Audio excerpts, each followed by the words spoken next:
No Justiça para Todos de hoje, vamos falar sobre crimes cibernéticos. Nossa convidada é a diretora do Foro da Seção Judiciária de Belo Horizonte, em Minas Gerais, juíza federal Simone Lemos Fernandes. Acompanhe, o Justiça para Todos está no ar.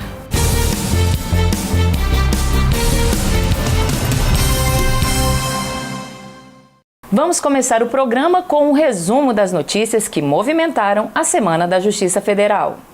A Associação dos Juízes Federais do Brasil, a AJUF, recebeu o prêmio Selo de Participação Legislativa na categoria Entidades com maior número de sugestões aprovadas em 2016. A AJUF foi a única entidade da magistratura e do Ministério Público a ser agraciada com o prêmio nesta edição.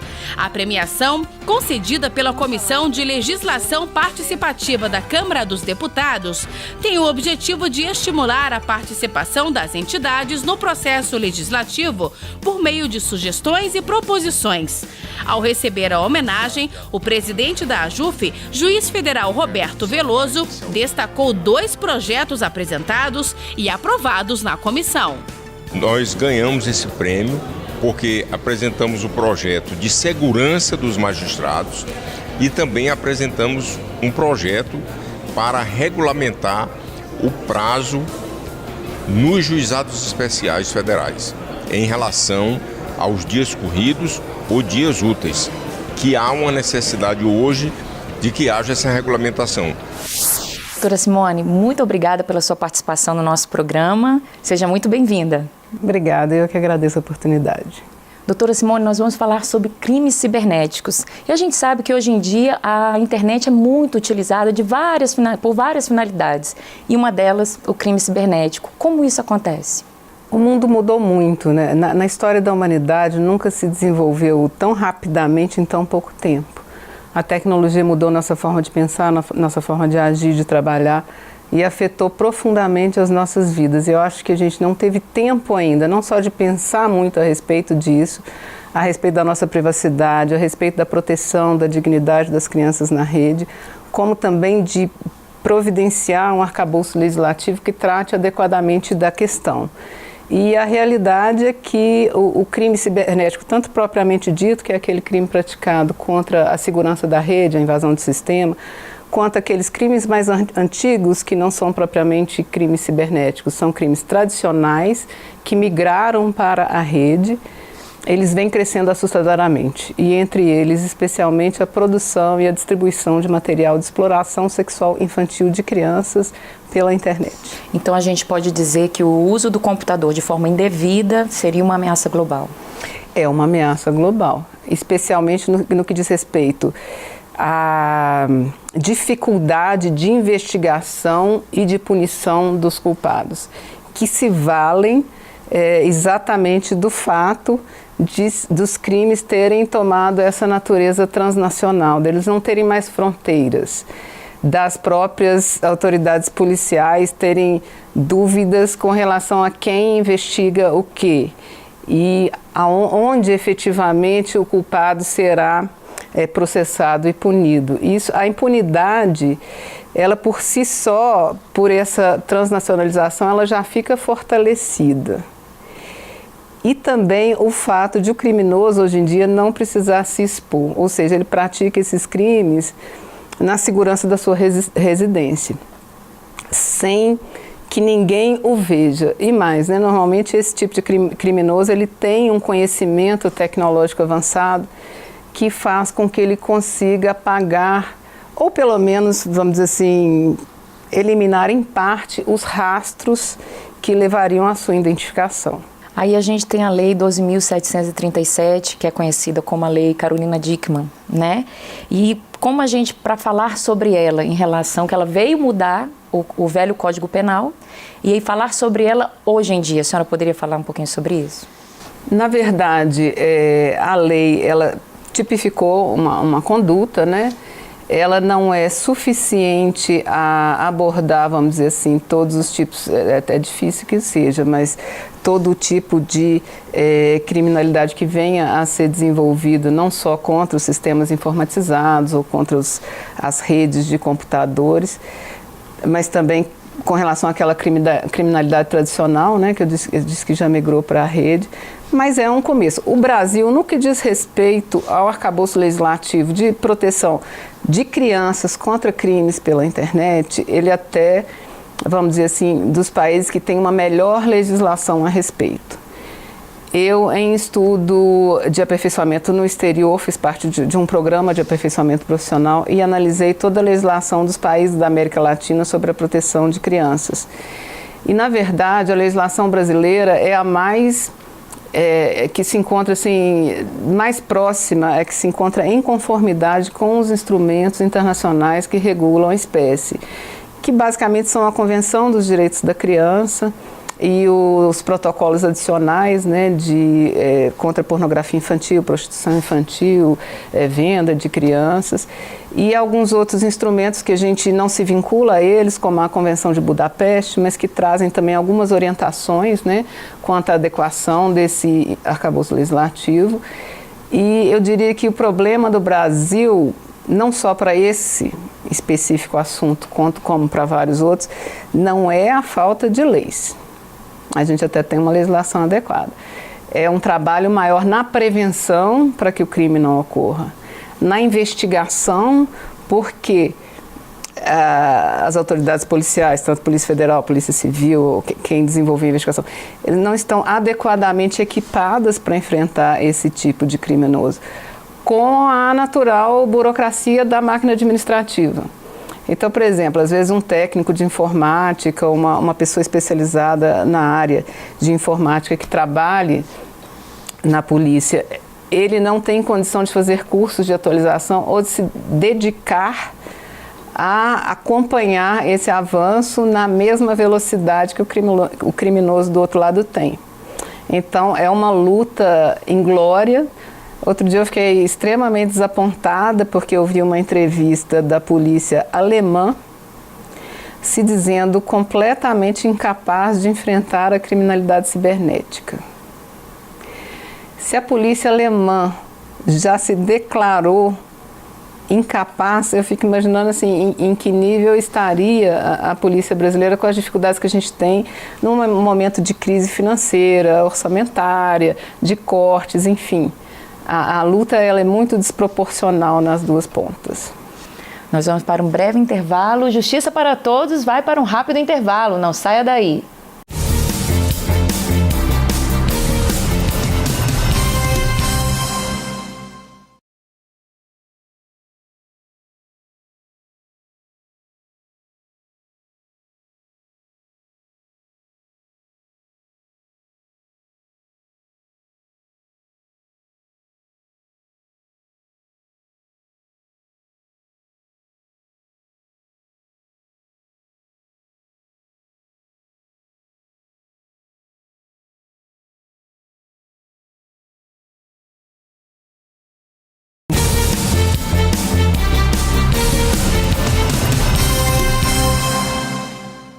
Voltamos a falar com a juíza federal Simone Lemos Fernandes, diretora do Foro da Seção Judiciária de Belo Horizonte, em Minas Gerais, sobre crimes cibernéticos. Doutora Simone, um dos crimes bem praticados, inclusive a senhora já citou, são os crimes contra as crianças, né?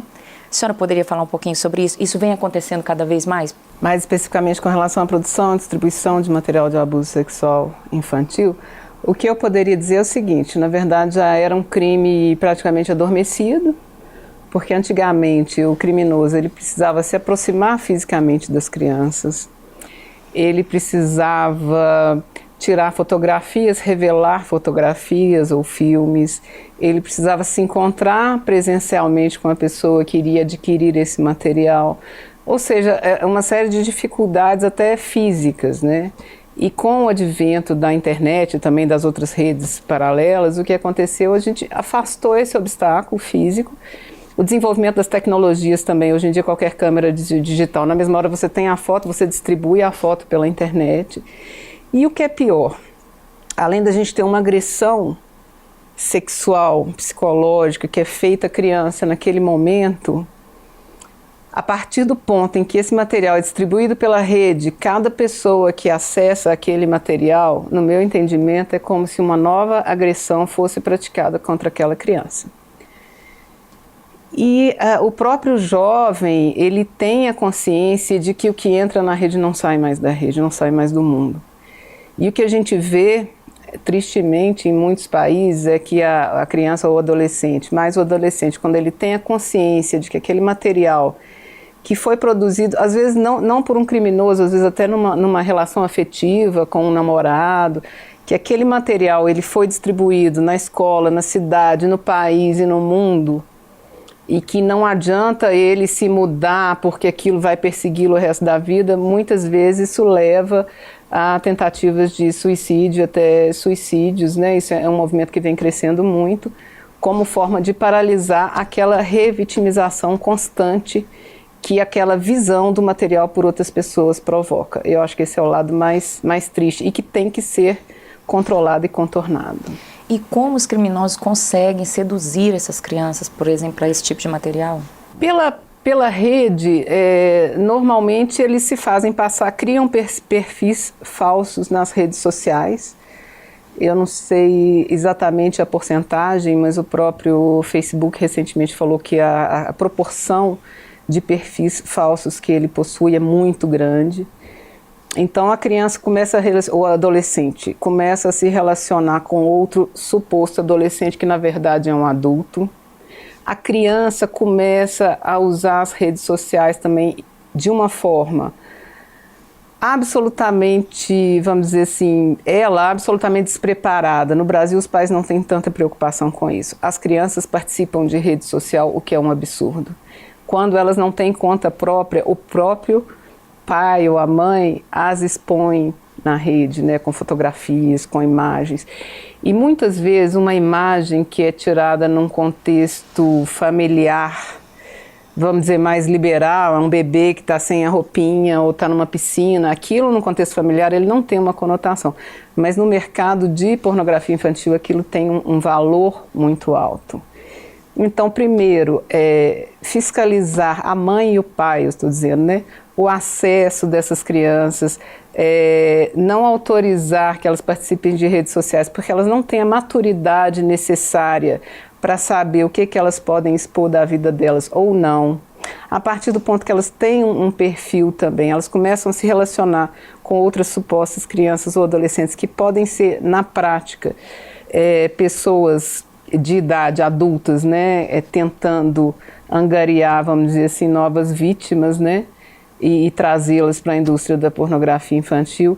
Enfim, o controle tem que começar em casa, partir para as escolas, né, para depois a gente começar a pensar num nível de punição, trabalhar primeiro nessa prevenção. Falando em punição, existem punições, penalidades específicas para quem pratica pedofilia na internet? Sim, como eu disse, o Estatuto da Criança e do Adolescente ele foi reformulado há alguns anos e ele tem a tipificação de quase todas as condutas que podem ser praticadas contra as crianças. As penas são significativas, inclusive o provedor, de serviço de internet que avisado, ele não tira aquele material da rede e facilita o seu armazenamento ou a sua divulgação, ele também pode ter uma responsabilização criminal. A gente não tem, com relação às crianças, eu acho, profundos déficits ou problemas na nossa legislação. A gente tem problemas na prevenção. E recentemente a senhora participou de um encontro mundial em Roma para discutir essa questão do crime, né, contra as crianças. A senhora poderia falar um pouquinho sobre isso? Na verdade, foi um congresso mundial para a proteção da dignidade das crianças em um mundo digital. É um encontro de especialistas na área, de entidades que têm presença importante em vários países do mundo, como, por exemplo, a We Protect Global Alliance, que é uma instituição do Reino Unido que está presente em 70 países e também tem 23 empresas de tecnologia, grandes empresas de tecnologia que participam dessa aliança. A gente tem a Pontifícia Universidade Gregoriana, que tem participação em 30 países também no mundo, com um movimento de prevenção, de proteção das crianças no mundo digital.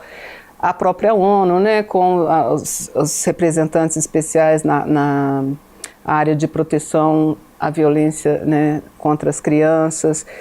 Unesco e várias outras entidades. A gente se reuniu para debater esses problemas contemporâneos e redigimos um documento que se intitulou Declaração de Roma, que foi entregue em audiência privada ao Papa Francisco, no dia 7 de outubro, no sentido de pedir para que ele abraçasse essa mobilização que tem que ser global para produzir algum efeito. E ele é uma pessoa muito especial porque tem, vamos dizer, um acesso muito fácil com todos os outros líderes religiosos, com também os líderes governamentais, e uma pessoa importante por seu lado humanitário, que é respeitado por todos. E em audiência privada ele recebeu a declaração e se comprometeu sim a encampar mais essa bandeira na defesa dos direitos humanos, mais especificamente das crianças e dos adolescentes. Então foi um momento especialmente rico, não só para o movimento em si, mas também pessoalmente para mim.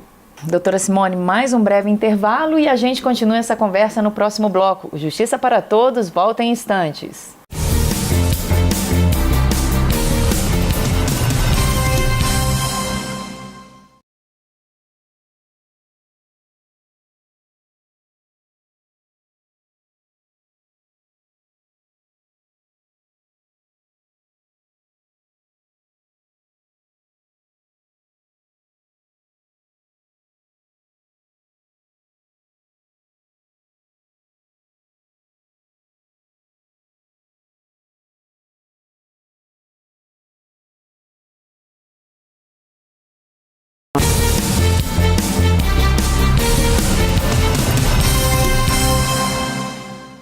Voltamos a falar com a diretora do Foro da Seção Judiciária de Belo Horizonte, juíza federal Simone Lemos Fernandes.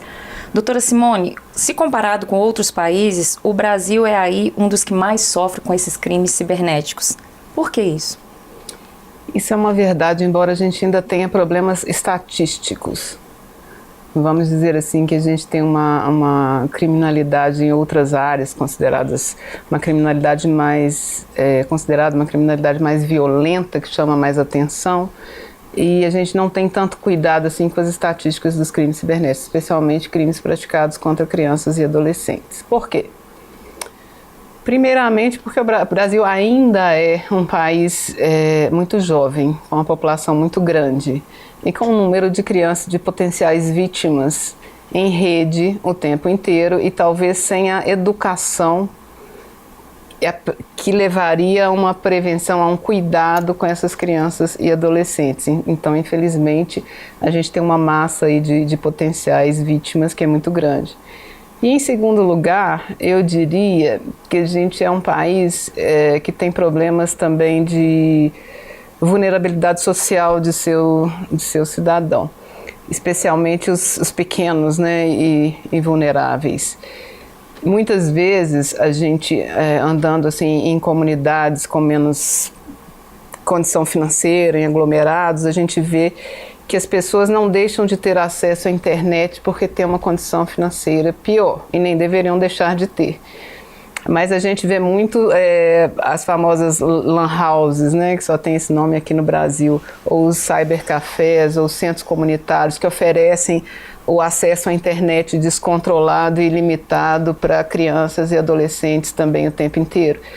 E aí a gente volta naquela primeira questão, quer dizer, o trabalho da família, é o trabalho da escola, é o que ainda nos falta. A senhora acredita então que seria necessário um ambiente virtual específico para essas crianças?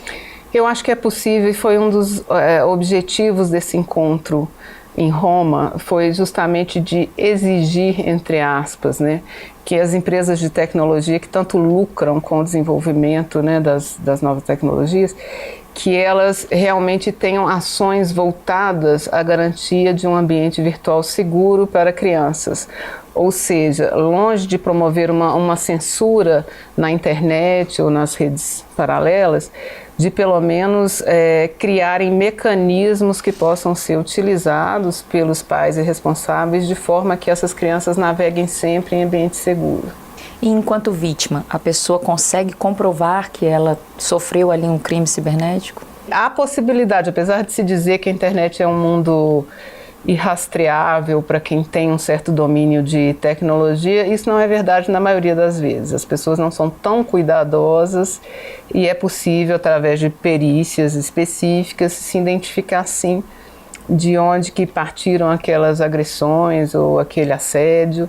E é importante que a pessoa também não parta do pressuposto que aquilo não é possível de ser apurado. Temos de apurar, temos de punir os responsáveis sim, até para termos um reflexo na diminuição dessa criminalidade. Mais uma vez, em relação à punição, ela modifica de acordo com a gravidade dos fatos? Sim, ela modifica. Desde uma simples, vamos dizer, posse de pequeno material que pode ter uma diminuição de pena, até o armazenamento, por exemplo, de material que tem uma pena mais elevada, a venda, que é diferente da distribuição, entre aspas, do compartilhamento, distribuição gratuita, né? Cada conduta delituosa, ela é prevista em um tipo específico e vai ter uma punição correspondente.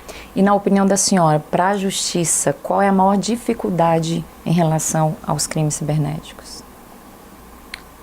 Eu acho que não propriamente para a justiça, também para a justiça, mas a dificuldade maior é a investigação ainda, é a realização de perícias, é a determinação, até pelo Conselho Nacional do Ministério Público, a própria Superintendência da Polícia Federal ou o CNJ, de que toda perícia em equipamento de informática em crime praticado contra a criança, ela deva ter prioridade na realização. Por quê?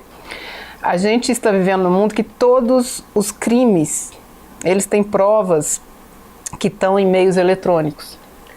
Então, o congestionamento de perícias na área de informática é muito grande. Então, você tem uma perícia ali, desde um assalto, um roubo, né, que foi apreendido um telefone celular que está ali na fila de perícia, até um telefone celular onde está armazenado material de abuso sexual de uma criança por um próprio responsável, às vezes, que se encontra ainda na guarda desse responsável. Então, como não priorizar essa realização dessa perícia? E o juiz, eu não tenho correição sobre a atividade policial, eu tenho um material que está numa fila de espera, né, de desenvolvimento da investigação para identificação de culpados, e a gente não consegue caminhar com isso.